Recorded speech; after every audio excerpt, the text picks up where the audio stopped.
ভারতে আওয়ামী লীগের দলীয় কার্যালয় খোলার বিষয়ে ঢাকার উদ্বেগের পর প্রতিক্রিয়া জানিয়েছে নয়াদিল্লি। দেশটির পররাষ্ট্র মন্ত্রণালয়ের দাবি, ভারতে অবস্থানরত আওয়ামী সদস্যদের বাংলাদেশ বিরোধী কোনো কার্যকলাপ বা ভারতীয় আইনের পরিপন্থী কোনো আচরণ সম্পর্কে ভারত সরকার অবগত নয়।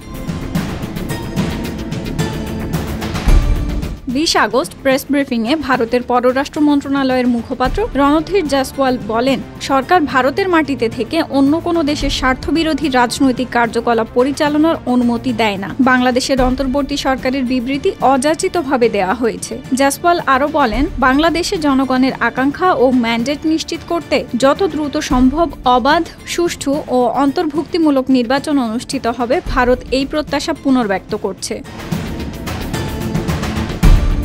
20 আগস্ট ভারতের নয়াদিল্লি ও কলকাতায় আওয়ামী লীগের দলীয় কার্যালয় খোলার বিষয়ে উদ্বেগ জানায় ঢাকা। পররাষ্ট্র মন্ত্রণালয়ের এক বিবৃতিতে বলা হয়, প্রতিবেশী রাষ্ট্রে বসে মানবতা বিরোধী অপরাধের দায়ে অভিযুক্ত পলাতক আসামিরা বাংলাদেশের সার্বভৌমত্বের বিরুদ্ধে ষড়যন্ত্রমূলক তৎপরতা চালিয়ে আসছে। এতে দুই দেশের বন্ধুত্বপূর্ণ সম্পর্ক ক্ষতিগ্রস্ত হওয়ার আশঙ্কা রয়েছে।